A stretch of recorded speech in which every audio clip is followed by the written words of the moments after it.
Right, okay, so this is the home screen. So we've got some new members in our board game group, and I think one or two of them are interested in Through the Ages. So this video is for Derek and Joshua. And I said I would say their names. Right, so if you're familiar with the app or not, so this one is the starting screen. You can see my name here. Feel free to send me a message or an invite for a game or tournament. Cool. So this one is, and then this is where you can literally set up your game. So your online games extras, where you can do some of your news credit. You can read the rule book, contact support, which is quite handy. Contacting the support is quite good. They have been amazing, actually, with the few dealings I had with them, which is quite nice. Rulebook, it explains the rules, credits, and then some news which occasionally come up. Right, so a local game. So I said a local game. So there's some challenges. The tutorial is fantastic. It's probably one of the best tutorials I've actually seen. And this game is a very good application of what's actually happening in the real game, so in the real board game. This game is, I think, in the top 20 in Board Game Geek, which is quite nice. So, custom game. So digital rules, and we set it to the base game, so that Derek and Joshua can know what I'm playing. At the most of the time, I'm actually playing a random mix these days because I have the expansion as well. The base game gives you basically the game as it is supposed to be played, and then the original. The cards are slightly different, and for the base game, I think they have amended some of the cards to make them a bit more. Well, they adjusted them for the expansion, basically. So base game I play, and then yellow, and I said I would play. So there's different AIs. So I said I would do just on the easy setting, just to explain some mechanics in this game and how to play, because I think to start it can be quite overwhelming. So I'm greenie, I have green, and then you play. So digital rules, you can play the tabletop rules where you go around and it's basically a bidding war. With the digital rules, what you do is you bid for something your highest you would like to offer, and therefore then you don't have to wait. And then what happens is that the person with the highest bid wins, which is actually quite nice. So I always play digital rules because it's much quicker. So and play, and then basically the game gets a setup. I'm player number 1. So as most of you, so you start in antiquity, and it's important to find a perfect balance, basically between your science and your production and your war and all of these things. So what I tend to do is, before I start in every game, is I go into the deck to examine the deck and see these are the leaders which are out or will come out in this age. Then H1, these are the other leaders which come out, and which of the wonders are coming out as well. And then 2, it helps me to check which way I roughly want to go, and seems relatively straightforward. So in an ideal world, what you're trying to do is to gain as many culture points as possible, and there's several ways of doing that. So and as you get better with the game, you will learn which wonders work better with the leaders, because there are some really good wonder leader combos, and I think on Board Game Geek you can probably see a lot of these threads there. So right, so as I'm number 1, I only have one option here. From the first 5, the fact that I probably won't see any of them, so I'll go with the Hanging Gardens. finish my turn, and then I want to see what yellow is going to do. Yellow took Alexander the Great, cost them 2. Urban growth, and Julius Caesar. Okay, makes sense. Okay, that's not a bad start. Homer and the Colossus. Okay, fine. Which is actually pretty good for me. So, okay, so we can't take another wonder because we have a wonder under constructions. And right, so the first 2 turns are usually roughly the same. So I'm going to build another mine because you need to have resources to build stuff. I'll probably take the engineers. I increase my my workers, and then I've got 1 more to go. So I'll probably take the rich land as well. Okay, so that will help me to build more either mines or agriculture. So you can see these are the costs if you click on them. So this is what it costs to build one, and this is how many workers are currently working on them. So each worker produces 1. In order to be efficient, you need to upgrade them, and you need to upgrade them with science because they cost science costs. So science are depicted with these symbols here, and at the moment I've got 1 person working 1 science, and therefore gives me 1 science. These ones here, I produce 3 stone, and I'm producing 2 farms. And then religion is important because you need to keep people happy. So you need to have happy faces as well. It is quite a relatively complex game. So the first turn is slightly different. So after your turn, then the game does all the tallying up basically, and does all the calculation for you, and you tend not to miss anything.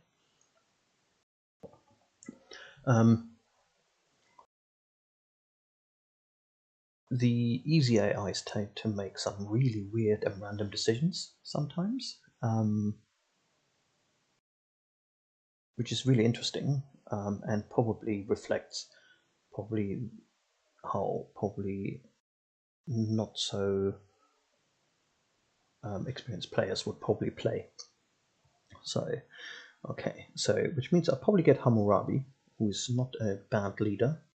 So Yellow's leader is not. They all come with their little buffs.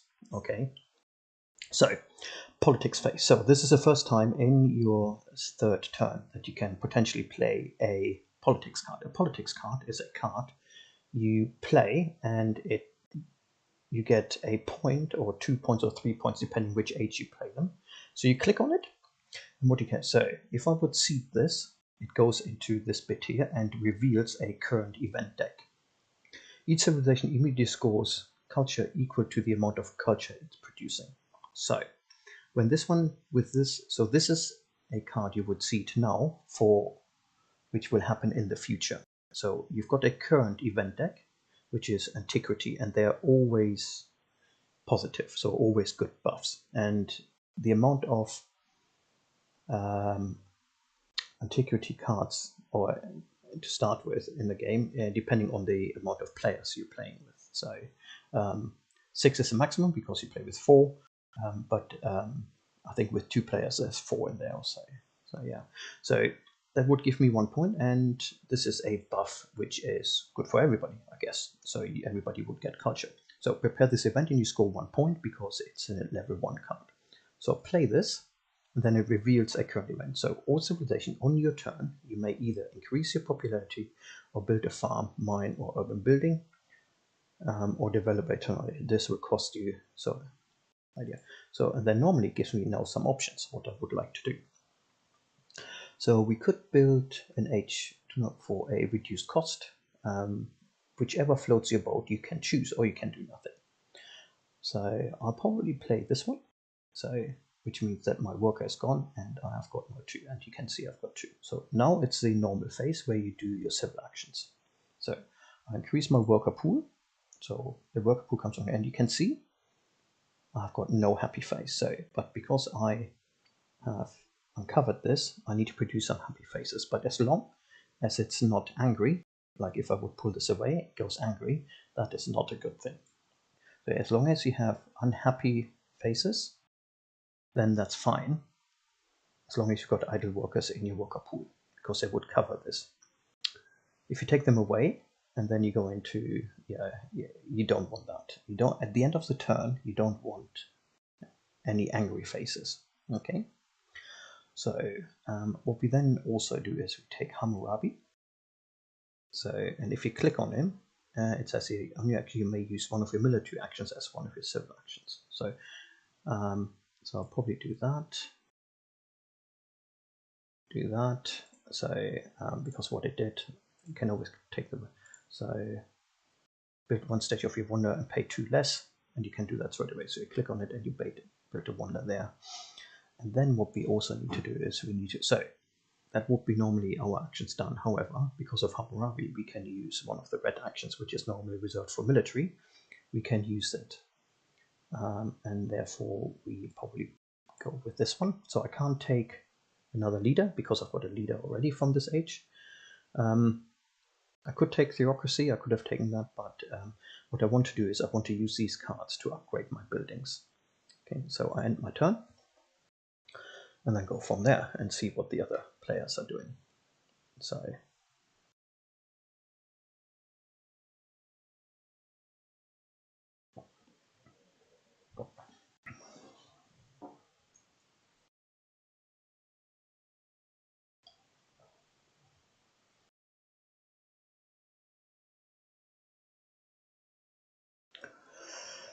okay, yeah, that's okay. Okay.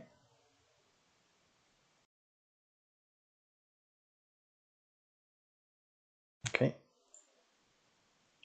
So that's important to know as well. So that if you replace a leader, you basically can do it for free, basically. So because you get your civil action back.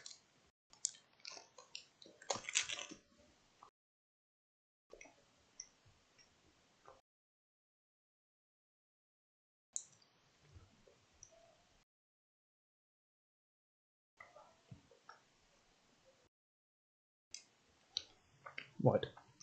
Our turn.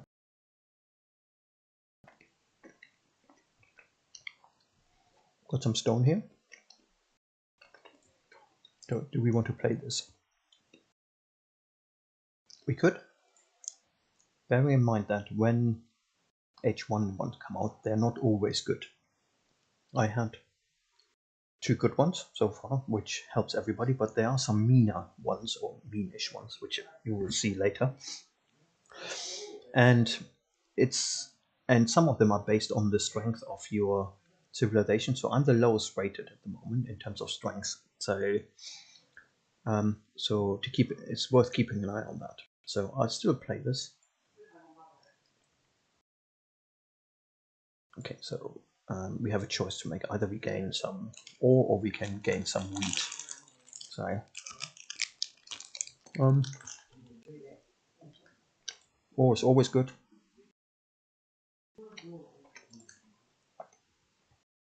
You can complete this one now, and we'll get immediately 2 happy faces, and we producing culture.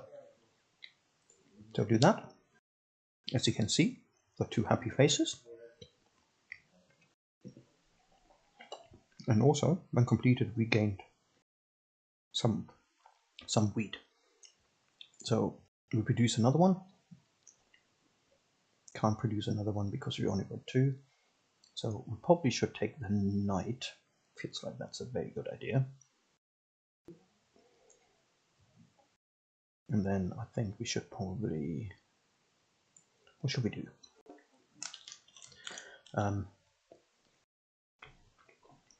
It's also worth pointing out that all of these cards, they become obsolete. So so antiquity cards become obsolete at the start of age 2. Age 1 cards become obsolete in the start of age 3. And the rest will stay in the game because they're not becoming obsolete. Oh, actually, that's not true. Age 2 cards become obsolete at the start of the of age 4, which is usually 1 or 2 last rounds.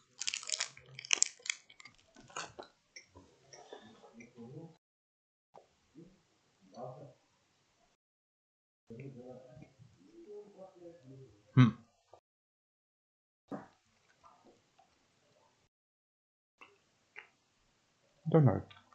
That's a bit trickier now. So, those two.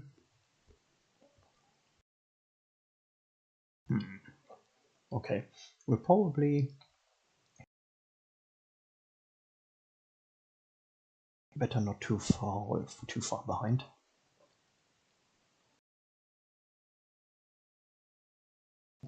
Yeah, I know.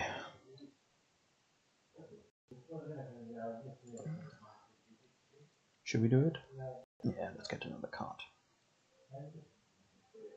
Okay.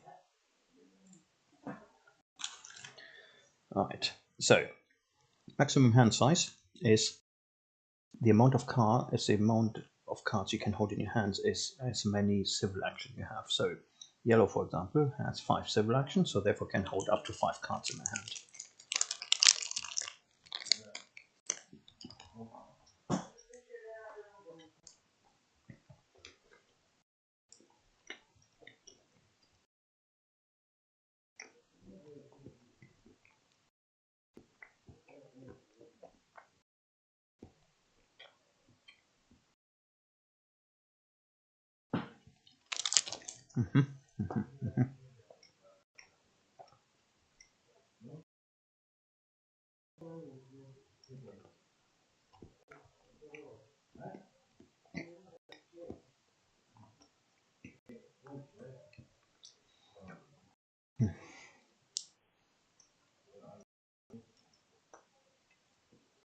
So you can see, so there's already some.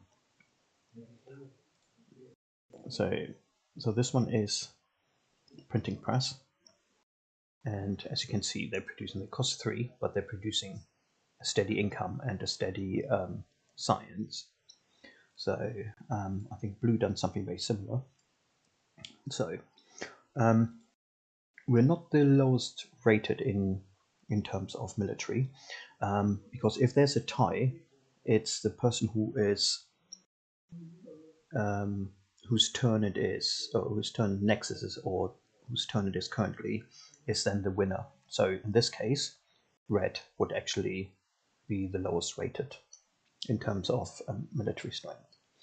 So we need to make a decision. So we can't play a politics card because we've got a colonization or defense card. So we skip the politics, and now we've got some options. So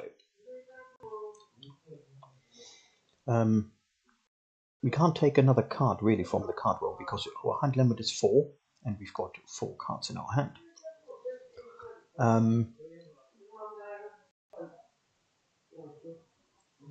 We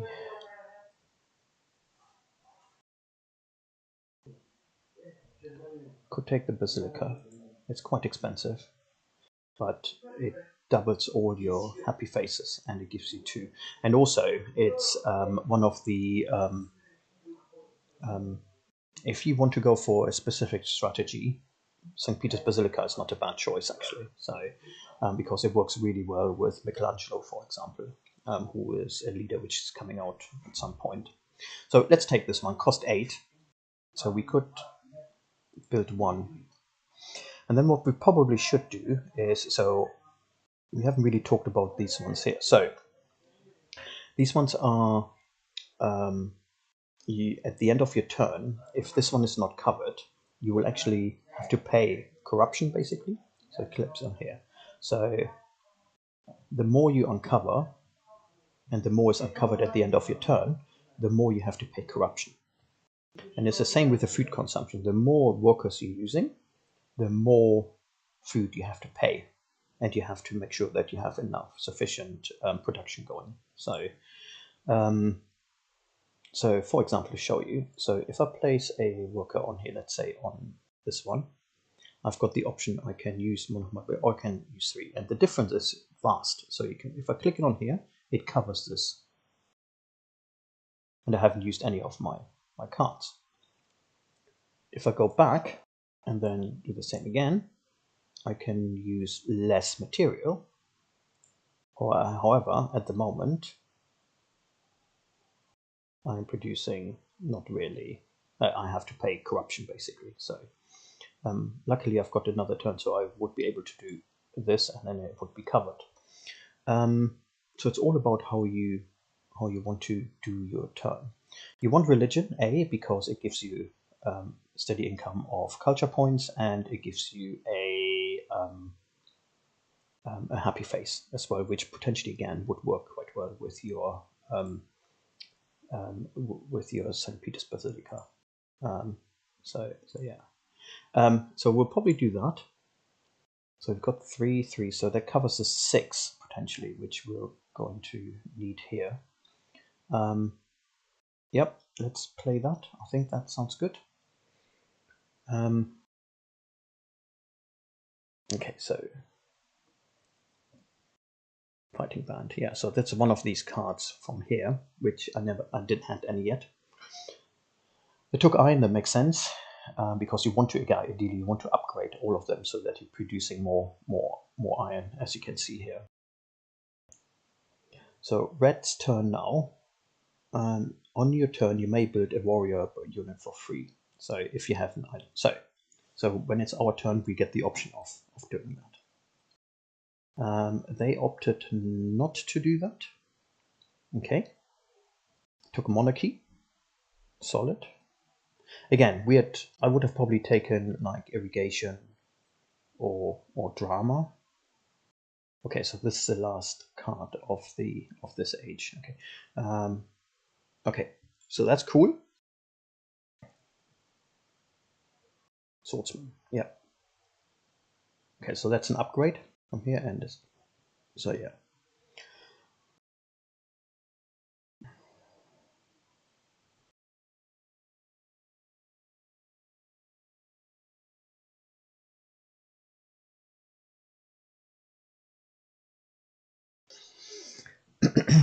Okay, so we still have no politics card. So do we want to build the warrior for free? We probably don't. I think. Do nothing. So, but what we want to is we want to finish this one, and you can see how this suddenly has doubled. So I used all of them, 2, 4, 6, 7, because it costs 7. And you can see 1, 2, 3. So, and I've got 6 now. So, and this is good. So, because sometimes you struggle with happiness. The yellow was there, but he's got circuses there. So, okay, right. So we've got 3 more turns to do. We've got 9 signs. We're producing 2, but we haven't got any more. And we need to make sure that we use them shortly. So what we probably do is do that, and then we'll upgrade it. And this is not covered by it. Okay, that's fine. Let's use this one.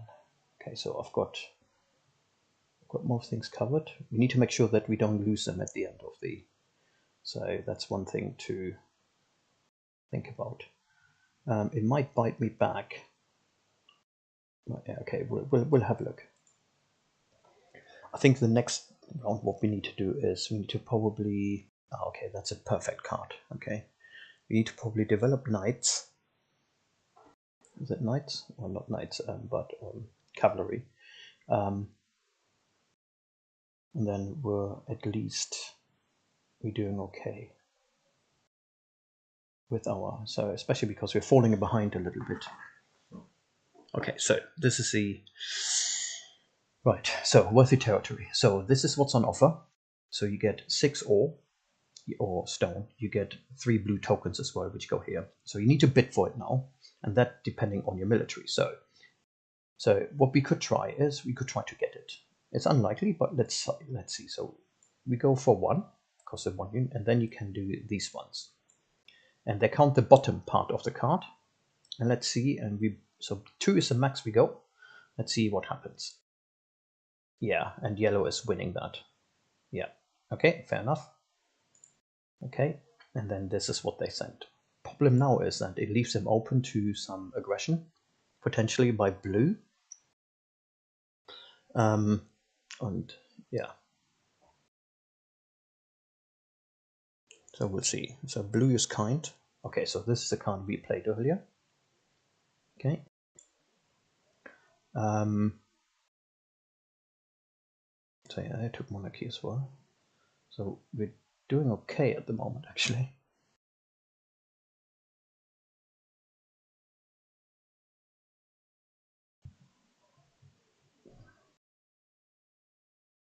Right, it's our turn. So we still can't play any cards. It's probably not a bad choice, but what we can do is, so we still priority. What we want to do is we want to play this. Play the knights, I think.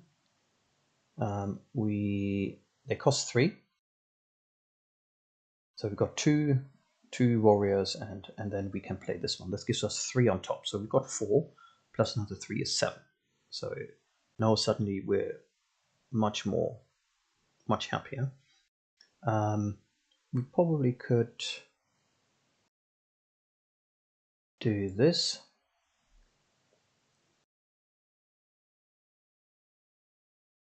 We want to do this, and then we'll probably take 12. Gosh, we're getting very close. We'll probably take alchemy. Okay, so I will not get any military cards this round because I used all my military actions.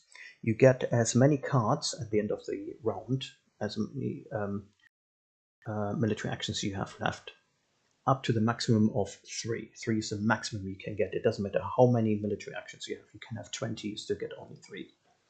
But this sets me up nicely for the next rounds or so. I need to upgrade my mines. I've got already an upgrade here, so I need to make sure of that. I'm still producing 1. But yeah, I'm in a relatively good position. I'm producing 4 signs, and you can see where they're coming from. 4 signs, 4 culture.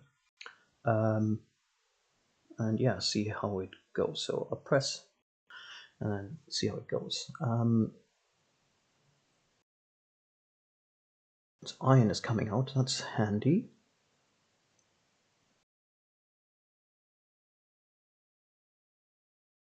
So yeah, yellow is doing really well in terms of so he's got producing 6, so that's pretty good. So he's got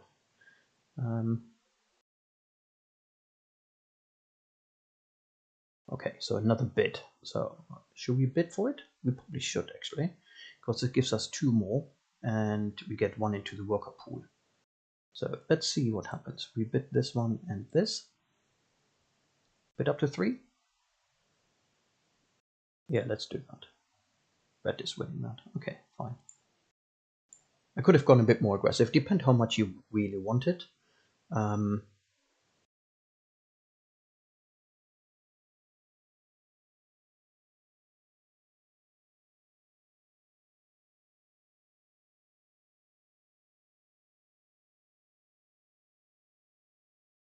Each civilization scores equal to.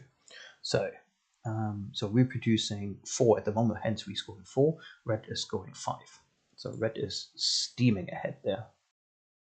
Sorry, blue, I think it is, isn't it? Blue here. So you can always, if you've missed something, or then I'll show you, you can actually always check with the button up here. Okay, so this one becomes now available for other players to use. So, so you can always see what happened here. Okay.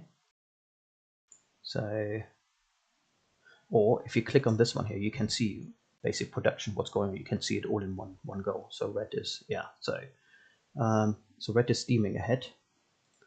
Not for long, I think. So what we need to do is we need to have a plan. So skip politics. So we are taking Michelangelo, and this is what I said to Josh the other day, actually, or in our chat. Sometimes it's worth to pay the higher cost for the card. So, and I'll show you why in a sec. So at the moment I'm producing 4, and ideally what I want is I want this card and this card, because I don't have any problem with corruption at the moment. I'm still the strongest player, so what I ideally need to do is I need to set up my next turn. So I do this, I take Michelangelo, and then I'll swap him for my Hammurabi. And Hammurabi gives me the option of using the red one instead of the white. So, and suddenly you can see, and it's because of Michelangelo's. You urban buildings and want to produce an extra culture for each of the happy faces. When taking a wonder from your card row, you do not pay extra actions for the wonder you have, and you gain 1. So not only does he give you culture for all of the happy faces, but he also, every time you take a wonder, you don't take the extra action for the wonder, and you gain an extra stone. So the way it normally works is that if I have 2 wonders already, and a wonder is on here on this first 5, then I need to pay the extra cost of 1 plus 2, so I need to pay 3. But with Michelangelo, that doesn't work that way. So it works the way that he negates that basically, and I would still, for example, if a Universal Carolina would end up here, I would actually get this for just 1. And so he is probably, in the base game, he's probably one of the stronger leaders, especially if you can combine them with the Hanging Gardens, which I did, and the St. Peter's Basilica, who doubles the happy face. And this is exactly what I said. If you have those 2, and you've got Michelangelo in playing, try to get Michelangelo in place. But other players know that as well, and therefore would probably try to snipe you, I guess so. So we're about to lose our 2 cards, and what I'll probably do is I'll probably use them now. So I'll upgrade my, although I want the iron, which is really juicy, but I won't really want to use them. So I use this one to upgrade this, and then I would probably use this one for here. 2, which gives you another 3, basically, so, which is insane. So, and the reason for that is because, yeah, it gives me, it is all explained in here if you hover over this. So from temples, which are these ones here, from temples I gain 6, and 4 of those is because of the happy faces. The Hanging Gardens, 4 Hanging Gardens are here. And the reason for that is because we're getting those ones and those. And 3 because of and St. Peter's Basilica, yeah, because it gets doubled. So, so yeah, so not really a lot to do. This one, yeah, I doubt I will see the iron, but we'll see how it goes. So what happens now is that I'll finish my turn, I get my 13 points. And then at the end of an era, a lot of things happening, and we'll go through that in my next turn.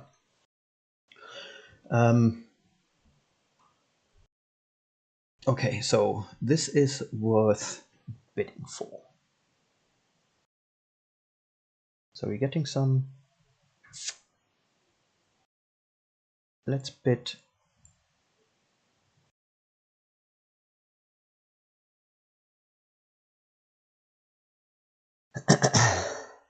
Three, 4. Let's bid 4. Okay, oh, that's good. Okay, so we. Okay, ooh. That's a phone call. Who's doing the phone call? Has to wait now. So, so yeah.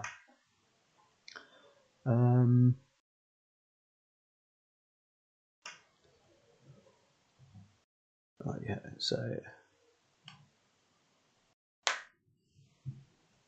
Okay, so all civilization loses 2 at the end of there. Loses unfinished. Red urban growth loses humor because you also lose your leaders as well. So unfinished colossus. Okay. Um, the strongest. No, luckily I'm not the weakest. So that's the problem again because I lost obviously my strength because I bid for it. So, but I'm still of the mercy slightly to blue. So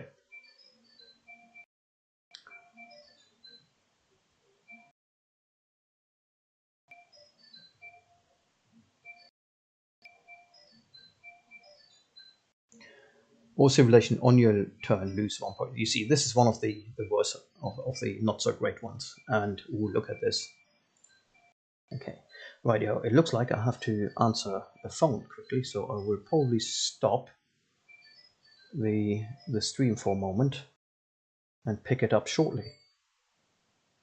Okay, and pick it up shortly. I think once it's my turn.